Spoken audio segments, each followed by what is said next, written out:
Hi everyone, it's Alia or Cake Legend, and in today's video we're going to be trying a recipe from TikTok. Everyone knows these sugar cookies, right? These delicious grocery store sugar cookies. I personally don't think they're the best, but I also don't hate them. My sister hates them. Today we're going to be trying to make these sugar cookies, homemade from scratch. I have a recipe here posted by @Matthew in the Kitchen on TikTok. You should check him out, give him a follow. He has really cool content. We're gonna be trying this recipe today, seeing if it goes well, comparing them to the real thing, and hopefully it goes well. So yeah, let's go make some cookies. Following the TikTok, I started with my softened butter and sugar in a bowl, and I noticed that in the video he mixed everything by hand, so that's what I'm doing here. Also, I softened my butter a little bit too much, but it was fine because I had to chill the dough anyways. I creamed the mixture until it looked like this, and then I added my 1 egg, the sour cream, and a little splash of vanilla. Then I mixed that all up until it was combined.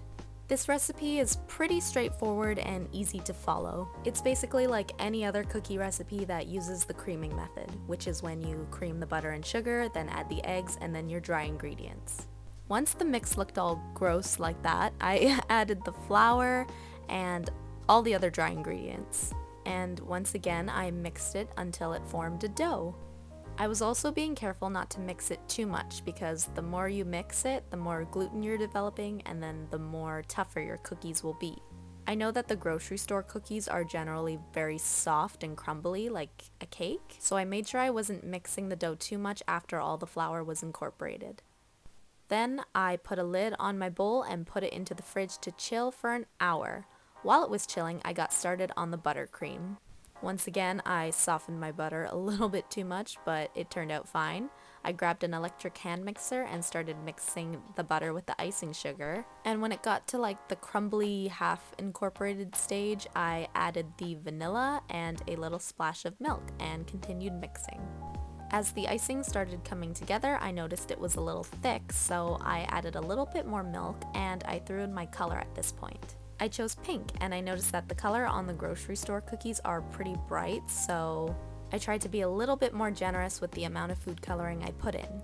The last step was folding the buttercream to make sure everything was fully incorporated, and then I set that aside and got to work rolling out the cookies. Now, in Matthew's video, all he says is, just scoop out your cookie balls, flatten them out, and then bake at 350 for about 9 minutes. No specific measurement, so I just grabbed my ice cream scoop and did like a full scoop for each cookie, and I ended up getting 13. It was pretty easy to scoop and roll since the dough had been chilling. I went ahead and rolled each ball of cookie dough before flattening them out and arranging them on the pan with lots of space. I wasn't sure how much they were going to spread in the oven, so I tried to give them as much space as possible. And as you can see, I just flattened them with my hand. You can see my little fingerprints, but they didn't show up after baking.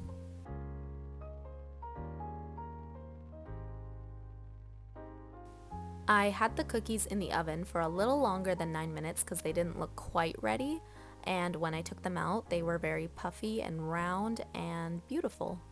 I did immediately notice though that they were a lot bigger and thicker than the grocery store cookies. When they cooled off, they flattened down a little bit and were not as smooth, but it was okay because it was going to be covered up by the buttercream.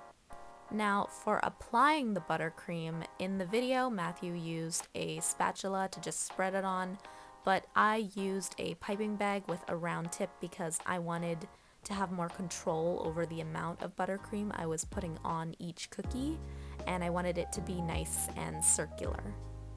So I piped buttercream onto all my cookies and then used a little offset spatula to smooth it out so it looked like it was applied the same way as the buttercream on the grocery store cookies. Totally unnecessary, but just a small detail that I was paying attention to. After all the cookies had their buttercream smoothed, I just threw on some rainbow confetti sprinkles, and then these cookies were finished. I thought they looked exactly like the grocery store cookies until I grabbed one and put them side by side, and you can really see the size difference and how much thicker my cookie is compared to the grocery store one. But overall, very easy to make, and I was happy with how they looked. Okay, so here I have my cookies side by side with the store cookies, and the first thing I notice is that mine are bigger. Mine are bigger, they look thicker, they have more buttercream on them, but also there was no specific measurements in the TikTok. Thanks, Matthew. The store ones feel a lot softer than mine, but also I had mine in the oven for an extra couple minutes. I don't want to eat the whole thing, so I'm gonna cut a small piece. I'm gonna eat the store one first. So good. It's so dry. The store cookie is kind of dry, chewy, soft, tastes like artificial flavors and sugar. But now let's try the homemade cookie. I'm trying to be healthy. It's actually not that bad.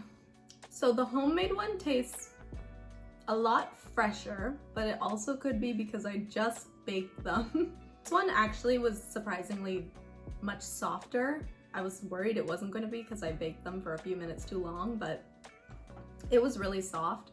It actually wasn't as sweet. So did it taste like this cookie? On a scale from 1 to 10, I say 9. Yes, it does taste very much like this cookie. On its own, as like its own separate cookie, I rate it 7. This video made me realize that I don't like these cookies at all. I think I definitely like the homemade cookie better though. Would I make this again? Not for myself. And now we have my brother here to also rate I'm the cookies. an expert in these horrible cookies. They are really dry. They're like dry and hard to like get through. Yeah, it sounds like you took a slice out of the Sahara. It doesn't. It's not even sweet. It just tastes like sand. Oh no, it's so big. Yeah, it doesn't taste like you're eating sand. This is my channel now. On a scale of 1 to 10, I'd rate these a piece of the desert. They are very grainy, and they're not sweet at all. The sprinkles just off-put it horribly like. Now these ones on the other hand, it's a lot more doughy and moist, I guess. Although the sprinkles were expired allegedly, these ones taste better. You're not supposed to say that. These ones are definitely not expired. Why are they so fat? Look. There wasn't measure for like similarity. What do you rate it out of 10? Similarity? Yeah. I mean, this one tastes like actual cookie. This one's like, hey, I left some cookies out in the wind and the storm. I don't know where I got them from, they just blew in. Like, you know what it tastes like? It tastes like, you know how like after it snows, there's a bunch of sand all over the streets? It's just like that. Like, imagine if you licked the ground after that. What do you rate the homemade cookie like by itself? I don't know, I guess like a 7. Would you eat the whole thing? Do I get paid?